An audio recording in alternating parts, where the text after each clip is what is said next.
Dipersembahkan oleh Luwak White Coffee.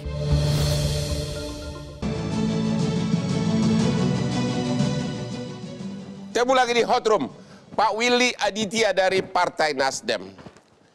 Tanpa Demokrat, Nasdem tidak bisa mencalonkan presiden karena tidak sampai 20%. Yang perkembangan terakhir, siapa capresnya Anies? Cawapres.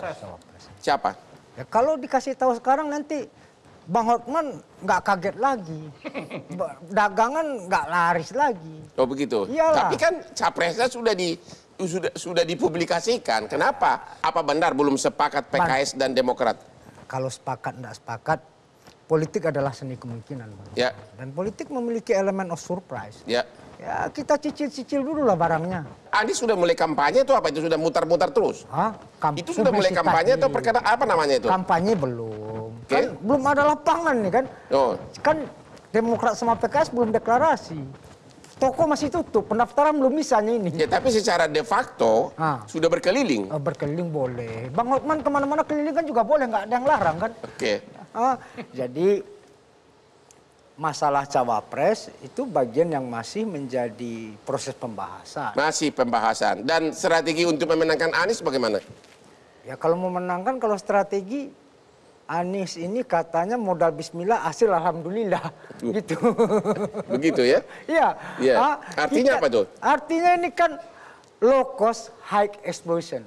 Oke. Ya, jadi Anies kemana-mana tuh cukup modal WA saja, bung bung bung bung, mak-mak datang gitu. Hujan-hujan masih tetap berdiri mereka. Sampai hari ini masih yakin Anies akan mengalahkan Prabowo? Ya, kalau masalah keyakinan kita berusaha sama-sama, Bang. Nggak ada orang yang memajukan kandidatnya nggak yakin menang itu hajab betul orang itu. Begitu sekali layar terkembang, surutnya kami berpantang gitu kan. Terima kasih. Pak Ferry, ya, jawab. Partai Gerindra. Ya. Kita dengar bahwa calon kalian kan Prabowo sama Caimin. Sementara ya kan. Kalau melihat hasil survei tadi, kayaknya kurang realistis. Wapresnya itu Caimin. Kenapa nggak langsung Ganjar gitu? Pertama begini, kalau Pak Prabowo Subianto karena sudah ini berapa kali mengikuti pemilihan presiden, ya. Dan tingkat popularitas Prabowo Subianto sudah hampir 100%, semua rakyat Indonesia tahu. Jadi sebenarnya apa yang dilakukan oleh Pak Prabowo Subianto belakangan ini adalah tetap menjalankan tugas tanggung jawab sebagai Menteri Pertahanan. Nah, mengenai calon wakil presidennya, ya. Tentu kami berpendapat juga, saya pribadi melihat sosok Pak Muhaimin Iskandar adalah sosok yang baik, dan kemudian pengalaman beliau memimpin Partai Kebangkitan Bangsa dalam waktu yang sudah berapa periode, artinya betul seperti Mas Jayadi Hanan tadi sampaikan bahwa Pak Muhaimin punya kelebihan, kekuatannya di basis-basis itu kuat. Jadi sampai hari ini masih menjadi pertimbangan sampai hari ini masih Gerindra. tetap. Tapi sekali lagi yang kemarin kita sudah buat dengan Partai Kebangkitan Bangsa adalah koalisi partai politiknya. Ya. Memang kalau Partai Gerindra dari sejak awal ada rapat internal kami, dan kemudian kita sudah putuskan Pak Prabowo sebagai calon presiden, mengingat bukan karena beliau sebagai ketua umum Partai Gerindra kita subjektif mencalonkan Pak Prabowo sebagai calon presiden, tapi karena hasil survei juga menempatkan Pak Prabowo sebagai salah satu calon presiden yang elektabilitasnya itu tinggi. Jadi memang kita Partai Gerindra memutuskan secara resmi internal berdasarkan pertimbangan hasil survei dan sebagainya. Soal calon presiden tadi, Pak, saya selesaiin dulu. Karena sebenarnya ini masih apakah dua pasang untuk Pilpres, apakah lebih dari dua pasang. Itu juga memberikan pilihan kepada kita untuk bagaimana strategi sekiranya dua pasang atau lebih dari dua pasang, itu tentu strateginya beda-beda. Tapi bagi Partai Gerindra sebenarnya kalau Pak Prabowo sebagai calon presiden dengan hasil survei yang sedemikian tinggi, kotel efeknya terhadap Partai Gerindra sangat besar. Dan pengalaman Partai Gerindra berapa kali sebagai oposisi atau di luar pemerintahan, sekarang di dalam pemerintahan tentu memberikan hikmah, kemampuan pada Partai Gerindra sekarang memperkuat jaringan, infrastruktur dan lain sebagainya yang bisa meningkatkan suara Partai Gerindra. Dan pilihan Pak Prabowo Subianto kemarin akhirnya bergabung dengan Pak Jokowi masuk di dalam pemerintahan adalah dalam rangka untuk mengeliminasi potensi perpecahan yang mungkin diakibatkan dengan Prabowo, Pilpres 2019 dengan Prabowo itu. memilih bergabung dengan Pak Jokowi, seperti kata Pak Jayadi tadi, apakah semua pendukungnya Prabowo akan pindah ke Anies? Saya rasa begini, itu kan satu pilihan seseorang. Pendapat Pak Anda Prabowo, gimana? menurut saya pasti ada yang kurang setuju, tapi juga bisa jadi banyak yang setuju juga terhadap pilihan Pak Prabowo Subianto masuk di dalam pemerintahan untuk mengurangi ketegangan potensi konflik yang terjadi pasca Pilpres, pasca pemilu 2019 kemarin. Jadi itu mudah-mudahan akan bisa memberikan daya dorong terhadap peningkatan Partai Gerindra di 2024. Kenapa, ini Pak Willy, kenapa Nasdem duluan memproklamirkan dulu Anies daripada koalisinya? Yang kedua, senang nggak mendengar berita banyak pendukung Prabowo pindah ke Anies? Ya, ini bukan hal yang baru bagi Partai Nasdem. Nasdem memiliki tradisi untuk kemudian mempublikasikan kandidatnya dari sebelum awal. Koalisi? Ya, karena apa? Karena biar kita tidak beli kucing dalam karung, Bang.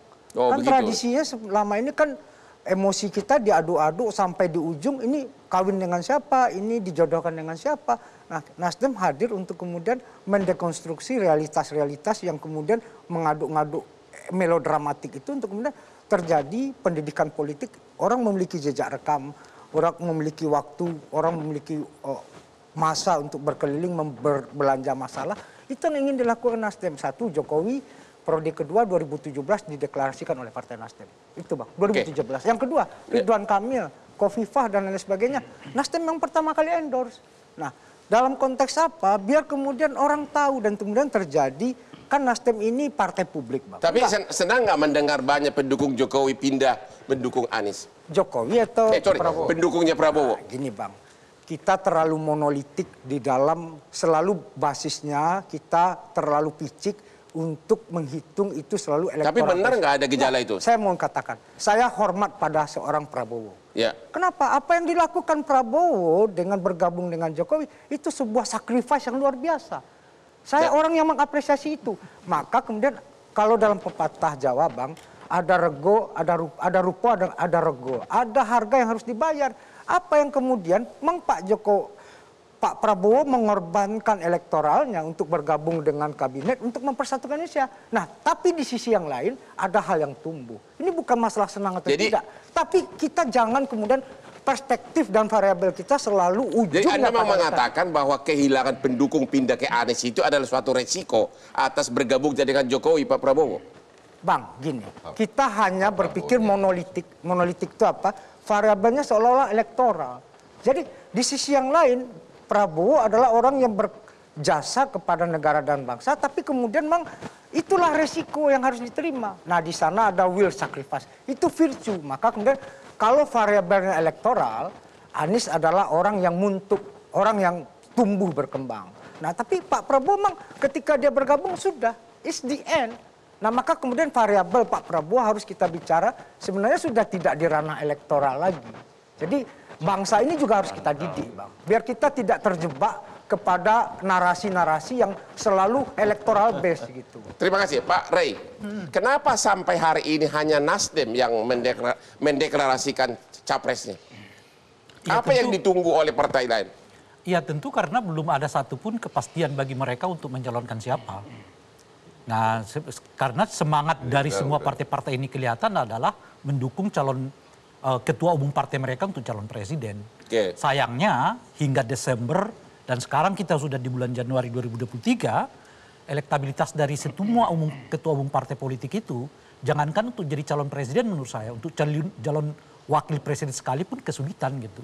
Nah, disinilah saya mau katakan di Maret ini mungkin batas terakhirnya. Pilihan realistis atau pilihan romantis gitu. Pilihan romantis itu ya apapun yang penting ketua umum partai kita, nggak peduli menang atau kalah gitu. Pilihan realistis itu ya kita harus memenangkan pertandingan ini. Apa pilihan realistis itu? Yaitu nggak akan bergerek dari 3 nama besar yang sudah kita sebutkan itu tadi gitu. Jadi tinggal memilih itu saja. Bahkan kepada PDI Perjuangan dengan segala persoalan internal mereka yang begitu katakanlah misalnya besar gitu. Pada akhirnya menurut saya memilih di antara dua ini. Mau romantis atau mau gimana Pak realistis. Jurarto, mau romantis atau realistis?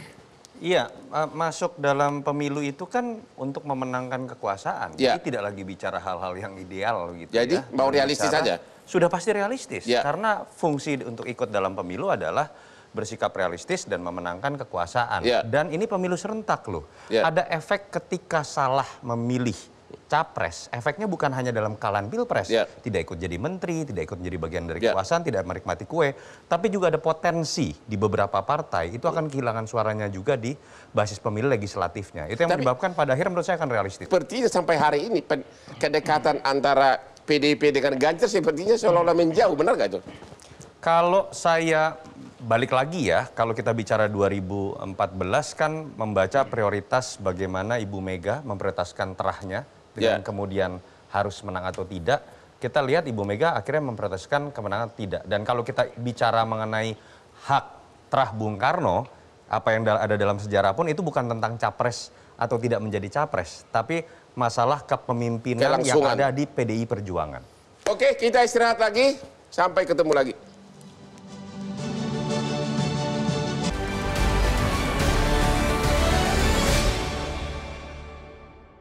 Dipersembahkan oleh Luwak White Coffee.